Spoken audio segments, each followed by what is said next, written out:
Hi, I'm Jenny Wuckert from the band Dear Mom. I'm here with QS Music to share a little bit about how music lessons made me a better musician. Okay, so I played a few different bands. Your Mom is a punk band, Guilt Trip is a punk band, Norse Mara is metal, Katie Lynn and the Wolves is more of a blues kind of feel to it. I'm also dabbling around with a Prince cover band right now, which is a lot of fun. I started playing tuba in 2003 or 4, so 14, 15 years. Bass guitar was, it'd be about 14 years now, and clarinet I started in grade 7, stopped after about a year, and then I picked it up recently. I'm now incorporating clarinet in my punk band Dear Mom. There's nothing wrong with that. Don't let anything limit you. What didn't intrigue me about band class? You got all these cool instruments, what do I pick? Nobody knows.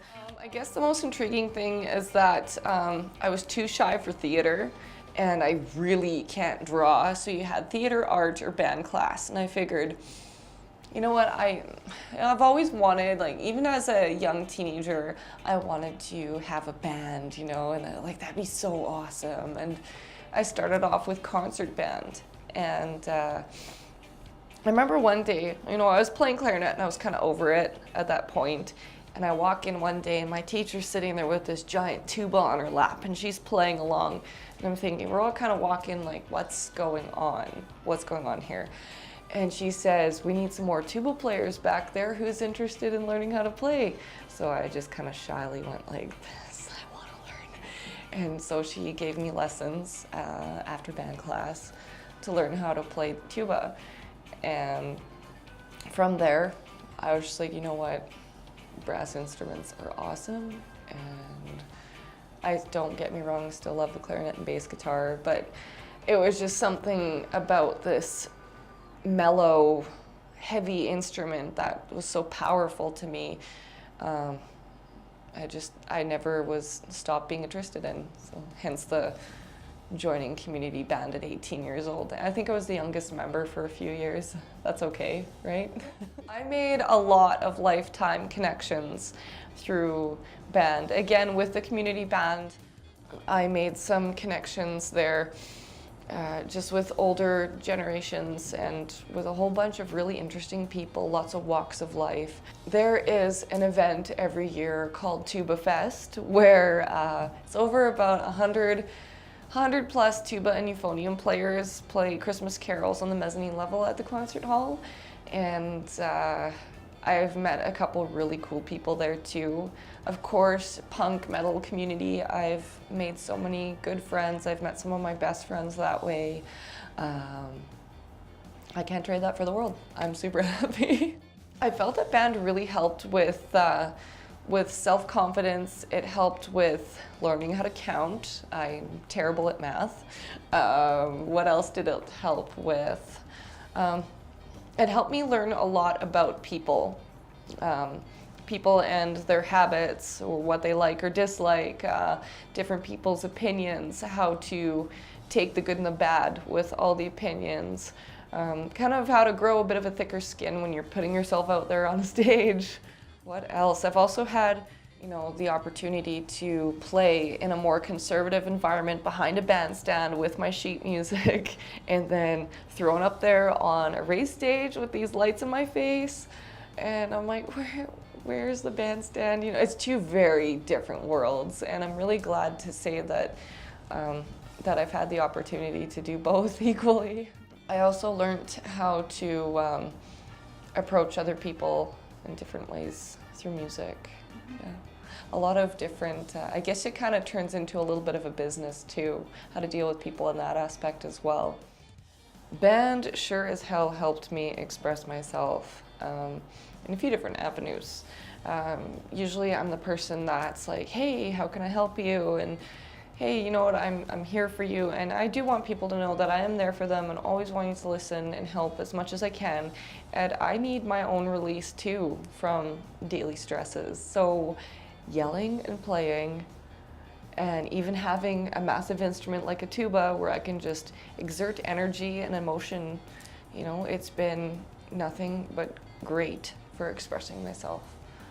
It could have been hard to continue to play tuba outside of high school, but because I heard word of mouth about community bands through my mom's friend, because her son was in one, I was able to continue down that road. I was able to join and buy my own instrument and continue on with something that I love. So community bands do exist. They're around your city.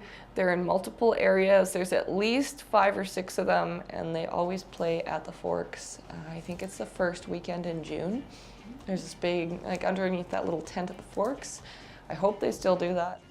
They do exist, and they are playing in your community, probably in places you don't frequent, like retirement homes and legions.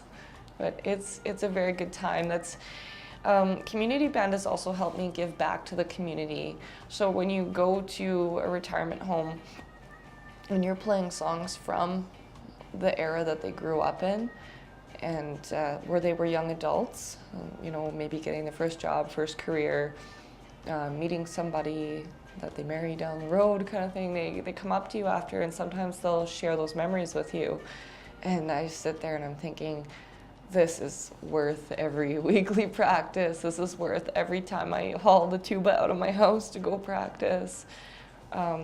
That's one way that community band can really help your community and help bridge gaps between different generations.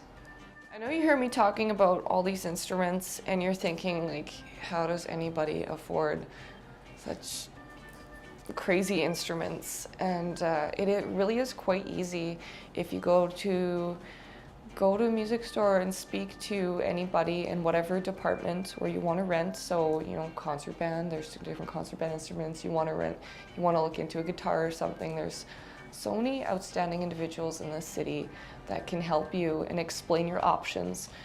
So you can do rent to own. So you just make monthly or whatever your payment plan is until it's yours and you own it. So I never want anyone to feel discouraged that they can't, you know, they can't play the instrument that they want for years or however long they plan on playing because they're thinking they can't afford it. It is possible. All it takes is to have that conversation with somebody at the music store. And of course, there are amazing individuals at Quest here that I'd be glad to help you out. That's the coolest part, is that Quest has 2 different locations. You should look them up on Google Maps and go say hi. Tell them what your goals are, what you want, what you're looking to achieve with your musical career. Maybe they can help you pick out something that more suits your needs. Me personally, I went with the 3/4 size tuba because I knew, rather than a full-size tuba, because I knew I'd be taking it out of the house every week and I didn't want to be, I mean, I'll admit to you, like, I wasn't super serious about it. I just wanted to keep enjoying music, but I didn't want to be like, you know, Winnipeg Symphony Orchestra perfectionist. So 3/4 size was perfect for me, as it fits beautifully in certain car trunks, and it's just easier to haul around, especially when you have multiple levels of stairs or grass or whatever, different types of floors. It's just easier to haul around. So again, music stores can help you talk through what you need for your needs. Oh, I also want to mention that this store has really wonderful people working on instruments. Also, when your bass guitar jack falls apart 10 days before tour, they have you covered. You know, they're very understanding, caring, and they're very good at listening to your needs and fixing your stuff in a pinch. So definitely good people there. There's also, I don't know if you guys know about this, but there's Quest Music Academy that's located just in the basement here, and there are always music lessons going on here. You know, there's people constantly learning something new and taking away from, you know, what could be maybe an hour's music lesson. You can take away so much from if you keep developing that outside of your lesson. And I swear, for the love of God, please practice. Like, can't stress that enough. You can't just go to a lesson and then just say, nope, I know it all. No, you gotta practice at home. Band students, fill out your time cards, please. It's a thing, you know, Some people forge them, don't do that. It's true.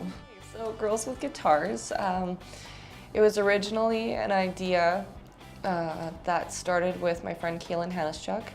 She started, it was at least 6 years ago that she had started this whole venture, and you know, with a little bit of struggle had stopped for a while. And she had asked her friend Cindy and I to join in on this adventure. We found this contest by now Bell MTS called Stories from Home. And we entered it, what was it, 3 years ago? And we thought we weren't gonna win, and we were so nervous. And we're thinking, no, we're screwed, we're not winning this. We can get a loan, it's fine. We'll make this documentary happen eventually. And then they called our name. And we're like, no way, this is the Twilight Zone.